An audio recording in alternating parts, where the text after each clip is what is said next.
বাংলাদেশকে কঠোর বার্তা দেবেন, পাশাপাশি বাংলাদেশে মানবাধিকার লঙ্ঘনের অভিযোগগুলোর দিকেও বিশেষ নজর রাখবেন। হরে কৃষ্ণ। সুপ্রিয় দেশবাসী এবং সমস্ত সনাতন ধর্মাবলম্বী আমার প্রিয় ভাই এবং বোনেরা, আমার বক্তব্য প্রকাশ করতে চাই। এটা আবার কনফার্মও করা হয়েছে সরকারের পক্ষ থেকে। বর্তমান যে সরকার রয়েছে, মানে আজকে চট্টগ্রামের সমস্ত হিন্দু যারা আছে তারা রাস্তায় নেমে মিছিল করতে শুরু করেছে। হরে কৃষ্ণ। সুপ্রিয় দেশবাসী, খুবই বড় ধরনের একটা দুঃসংবাদ আসতে যাচ্ছে। আমি জানি না যে এই ঘটনাটার পরিস্থিতি শেষ পর্যন্ত কোথায় গিয়ে গড়াবে। বিশেষ করে আমাদের বাংলাদেশের যে হাই কমিশন ভারতের বিভিন্ন জায়গায় অবস্থিত আছে, সেইখানে আমাদের সরকারের উচিত ভারত সরকারকে বলে তাদের প্রোটেকশন, নিরাপত্তা নিশ্চিত করা। আসসালামু আলাইকুম রহমতুল্লাহ। সবাই কেমন আছেন? আশা করি সবাই অনেক অনেক ভালো এবং সুস্থ আছেন। সবাইকে স্বাগতম জানাচ্ছি আমাদের আরেক নতুন ভিডিওতে। প্রতিদিনের মতো আমি আপনাদের সিরিয়াত ফারুকি আবারও চলে আসলাম নতুন একটা ভিডিও নিয়ে। আজকের ভিডিও টাইটেল এবং থাম্বনেল দেখে ইতিমধ্যেই বুঝতে পেরেছেন আজকে কি বিষয়টা নিয়ে কথা বলবো। আজকে যে বিষয়টা নিয়ে কথা বলবো খুবই গুরুত্বপূর্ণ একটা বিষয়। তো দর্শক, ইতিমধ্যে আপনারা সবাই ভিডিওর শুরুতেই কিছু অংশ দেখেছেন ভিডিওর। একটু পর আমরা ভিডিওর বাকি অংশগুলো দেখবো। তার আগে আপনাদের ছোট একটি অনুরোধ জানিয়ে রাখতে চাই, যারা আমাদের ফারুকি অনলাইন ইউটিউব চ্যানেলটিতে এখন হতে আছেন, প্লিজ দয়া করে আমাদের চ্যানেল সাবস্ক্রাইব করে সাথে থাকবেন। আর বেশি কথা বাড়াচ্ছি না, আমরা ভিডিওর বাকি অংশগুলো একটু দেখে আসবো। ট্রাম্প বাংলাদেশকে কঠোর বার্তা দেবেন, পাশাপাশি বাংলাদেশে মানবাধিকার লঙ্ঘনের অভিযোগগুলোর দিকেও বিশেষ নজর রাখবেন। হরে কৃষ্ণ। সুপ্রিয় দেশবাসী এবং সমস্ত সনাতন ধর্মাবলম্বী আমার প্রিয় ভাই এবং বোনেরা, আমার বক্তব্য প্রকাশ করতে চাই। এটা আবার কনফার্মও করা হয়েছে সরকারের পক্ষ থেকে। বর্তমান যে সরকার রয়েছে, মানে আজকে চট্টগ্রামের সমস্ত হিন্দু যারা আছে তারা রাস্তায় নেমে মিছিল করতে শুরু করেছে। হরে কৃষ্ণ। সুপ্রিয় দেশবাসী এবং সমস্ত সনাতন ধর্মাবলম্বী আমার প্রিয় ভাই এবং বোনেরা, আমার প্রিয় মায়েরা, উদ্দেশ্যে আমি আমার বক্তব্য প্রকাশ করতে চাই। আমার বিরুদ্ধে রাষ্ট্রদ্রোহ মামলা করা হয়েছে, যে জাতীয় পতাকা অবমাননা মামলাতে কোতোয়ালি থানায় একটি রাষ্ট্রদ্রোহ মামলা প্রদান করা হয়েছে এবং সেই মামলায় আমি সহ শ্রীপাদ লীলারাজ গোড্ডাস ব্রহ্মচারী প্রভু সহ প্রায় 17-18 জনকে আসামি করা হয়েছে, অজ্ঞাতনামাকে দেওয়া হয়েছে। আমরা বিগত 5ই আগস্টের পরে সনাতনী জনগোষ্ঠীর উপর অবর্ণনীয় অত্যাচার প্রতিরোধ করার জন্য এবং রাষ্ট্রের স্থিতিশীলতা আনয়ন করার জন্য সনাতনীদের আত্মপীড়িত স্মৃতিকে ব্যবহার করে কেউ যাতে এই আন্দোলনকে ভিন্ন খাতে প্রবাহিত করতে না পারে, সেজন্য আমি সহ সমস্ত সাধু সন্তরা আমরা মাঠে নেমেছি এবং সুশৃঙ্খলভাবে আমাদের মৌলিক বেঁচে থাকার তাগিদ 8 দফা দাবির উপর ভিত্তি করে আধারিত করে আমরা এই আন্দোলন অব্যাহত রেখেছি। এবং বিগত 25 তারিখ অক্টোবর শুক্রবার আপনাদের সকলের সহযোগিতায় প্রশাসন এবং সমস্ত সেনাবাহিনী এজেন্সি এবং সর্বস্তরের মানুষের সহযোগিতায় স্মরণকালে সর্ববৃহৎ একটি প্রতিবাদ সভা চট্টগ্রাম লালদিঘি ময়দানে অনুষ্ঠিত হয়। তো এই আন্দোলন এবং বিভাগীয় শহরসমূহে যে আমাদের আন্দোলন এবং জেলা উপজেলা পর্যায়ে যে আন্দোলনের কর্মসূচি বা গ্রাউন্ড মার্চের কর্মসূচি, কোনো কর্মসূচি রাষ্ট্রের বিরুদ্ধে না, কোনো সরকারের বিরুদ্ধে না এবং কোনো অবস্থায় এটি কোনো রাজনৈতিক দলের পক্ষে নয় এবং কোনো রাজনৈতিক দলের বিপক্ষেও নয়। মানুষের অস্তিত্ব অধিকার আন্দোলনকে ভিন্ন খাতে প্রবাহিত করে রাষ্ট্রযন্ত্রের একটা ভাবমূর্তি ক্ষুণ্ণ করার জন্য একটা দুষ্ট মহল এই প্রক্রিয়ার সঙ্গে যুক্ত হয়ে দেশের সামগ্রিক প্রগতি, সহাবস্থান, গণতন্ত্রকে বিনষ্ট করার প্রয়াস করছে। এবং আমরা আশা করেছিলাম বিশ্বজয়ী নোবেল বিজয়ী এবং বিশ্ব নাগরিক আমাদের চট্টগ্রামের গৌরব ডক্টর মোহাম্মদ ইউনূস সহ আমাদের যতগুলি আমাদের এই উপদেষ্টা মণ্ডলী রয়েছে, রাজনৈতিক দলগুলি রয়েছে, যারা রাষ্ট্র সংস্কার করে সকলের সমতা বিধানের জন্য নিরলস পরিশ্রম করছে, সেই পরিশ্রমের অংশ হিসেবে আমরাও গণতান্ত্রিক শক্তির অংশরূপে সনাতনীরাও সহাবস্থান নিশ্চিত করার জন্য এবং সাম্প্রদায়িক গোষ্ঠীর এই মনোভাব প্রতিহত করার জন্য আন্দোলন করছিলাম। তো এই পরিস্থিতিটাকে ভিন্ন খাতে প্রবাহিত করার জন্য যারা প্রচেষ্টা করছে, সমস্ত শুভবুদ্ধি সম্পন্ন সমস্ত গণতন্ত্র মানা মানুষসমূহ, সমস্ত সনাতন ধর্মাবলম্বী মানুষসমূহকে আমি অনুরোধ করব, আমাদের প্রিয় জন্মভূমি এই বাংলাদেশ, আমরা যে ভূমি ছেড়ে যেতে চাই না, আমরা এই ভূমির ভূমিপুত্র, আমরা এখানের ঐতিহ্য, সংস্কৃতি, অসাম্প্রদায়িক চরিত্রকে বজায় রাখার জন্য কাজ করতে চাই। এই স্থিতিকে সংরক্ষণ করার জন্য আপনারা সকলে যার যার অবস্থান থেকে সহযোগ প্রদান করবেন এবং এই আন্দোলনকে সুশৃঙ্খলভাবে আমাদের 8 দফা প্রতিষ্ঠার আন্দোলনকে অব্যাহত রাখবেন। এবং সনাতনী সমস্ত জনগোষ্ঠীর কাছে অনুরোধ করব, যে কোনো সময় আমাকে হয়তো গ্রেপ্তার করা হতে পারে, আপনারা ঐক্যবদ্ধভাবে এই আন্দোলনকে অব্যাহত রাখবেন। এটা এবং আমাদের প্রিয় জন্মভূমি, আমাদের দেশের সরকার সবার পাশে দাঁড়িয়ে একটি মৌলিক সকলের সহাবস্থানযোগ্য গণতান্ত্রিক রাষ্ট্র বিনির্মাণের জন্য সহযোগ প্রদান করবেন এবং মুক্ত স্বাধীনতার স্বাদ যাতে সবাই লাভ করতে পারে সেজন্য সবাই যত্নবান হবেন, এই প্রার্থনা আপনাদের কাছে রাখছি।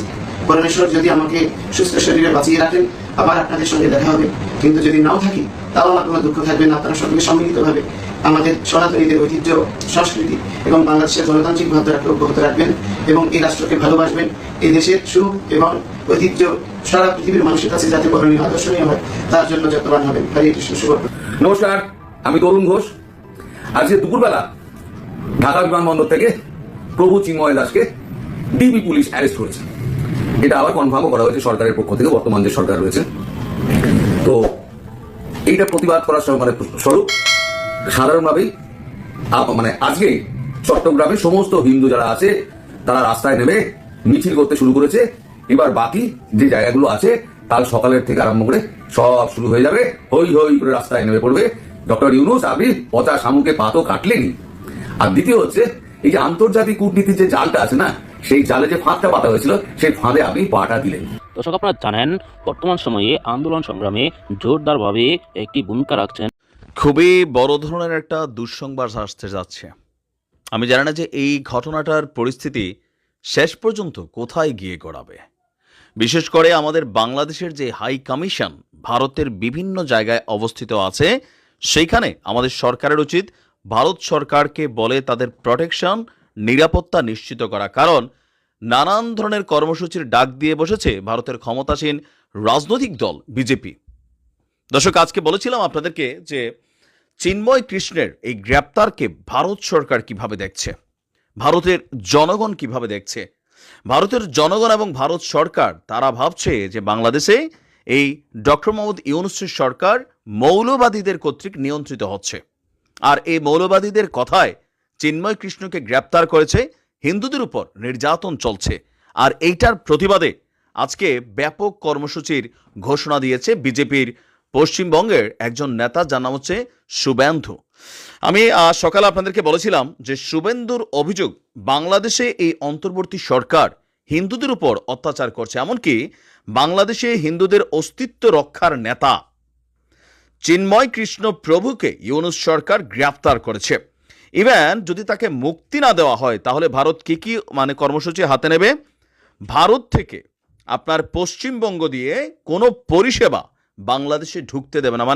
বাংলাদেশ কলকাতা যে সীমান্তবর্তী এরিয়া, এখান থেকে সকল ধরনের সার্ভিস বন্ধ করে দেওয়া হবে। নাম্বার 2, আপনার সীমান্তে তারা অবরোধ করতে যাচ্ছে। একই সাথে কলকাতায় থাকা বাংলাদেশের ডেপুটি হাই কমিশনের অফিসও টানা ঘেরাও অবস্থানের হুঁশিয়ারি দিয়েছেন বিরোধী দলনেতা এই শুভেন্দু। তার বিষয়টাকে কিন্তু হালকা নেওয়ার সুযোগ নেই। মেইন কারণ হচ্ছে ভারতের যে মিডিয়া বরাবরই বাংলাদেশ ইস্যুতে ব্যাপক গুজব তারা কিন্তু প্রচার করে। এখন এই ইস্যুটাতেও তার বিরুদ্ধে মামলাটা হচ্ছে রাষ্ট্রদ্রোহী মামলা, যে একটা পতাকার উপর একটা গেরুয়া পতাকাকে লাগানো কেন্দ্র। কিন্তু ভারতের মিডিয়া কি বলছে, বিজেপির সরকার তাদের দেশের জনগণের কাছে এই বিষয়টাকে কিভাবে পৌঁছে দিচ্ছে। দর্শক, শুভেন্দু বলছেন বা তার ভারতের নাগরিকদের উদ্দেশ্যে, বাংলাদেশে হিন্দুদের উপর যেভাবে দমন পীড়ন শুরু হয়েছে তাতে আমরা চিন্তিত এবং ব্যথিত। এই জিনিস আর বরদাস্ত করা হবে না। চিন্ময় দাসকে গ্রেপ্তারের জন্য তারা সরকারের নিন্দা করার পাশাপাশি 24 ঘন্টা তারাও সেখান থেকে আলটিমেটাম দিচ্ছেন যে চিন্ময় দাসকে মুক্ত করতে হবে বা মুক্তি দিতে হবে। কিন্তু বর্তমানে আজকে আমরা দেখেছি বাংলাদেশ থেকে কিছুক্ষণ আগে আমি আপনাদেরকে নিউজটা দিয়েছি যে তার জামিন নামঞ্জুর করে তাকে কারাগারে প্রেরণ করা হয়েছে। এখন এই ঘটনার পরিপ্রেক্ষিতে এই বিজেপির সরকার বা ভারতের কট্টরবাদী যেই হিন্দু সংগঠনগুলো আছেন তারা নানান ধরনের প্রোগ্রাম কিন্তু হাতে নেওয়ার পরিকল্পনা করছেন। এবং সীমান্তে যদি তারা আসলেই এই ধরনের কোনো অবরোধ পদক্ষেপ নেয়, তা সাংঘর্ষিক অবস্থায় কিন্তু যাবে। সরকারের উচিত ভারত সরকারকে কনসার্ন করা যে বাংলাদেশের আভ্যন্তরীণ ইস্যুতে আমাদের দেশের সরকার আছে, জোটের নেতারা আছে, আমরা হিন্দু আছি, মুসলিম আছি, খ্রিস্টান আছি, আমরা ভাই ভাই, আমাদের দেশের সমস্যাগুলো নিয়ে আমরা সলিউশন করব। তোমরা ভারত থেকে এখানে এসে পাকনামি করার সুযোগ নাই। তোমরা সীমান্ত অবরোধ করার মতন সার্বভৌমত্বের প্রতি এটা আমরা মনে করি সরাসরি হুমকিমূলক একটা পদক্ষেপ হচ্ছে ভারত সরকারের এমন বক্তব্য। আর এগুলোকে কেন্দ্র করে ভারতে বসবাসকারী অথবা ভারতের যে হাই কমিশনকে ঘেরাও করবে, এরা কিন্তু নানান ঘটনা ঘটাই দেয়। তো এখান থেকে সরকার বৈশাখ কি নিরাপত্তা দিবে?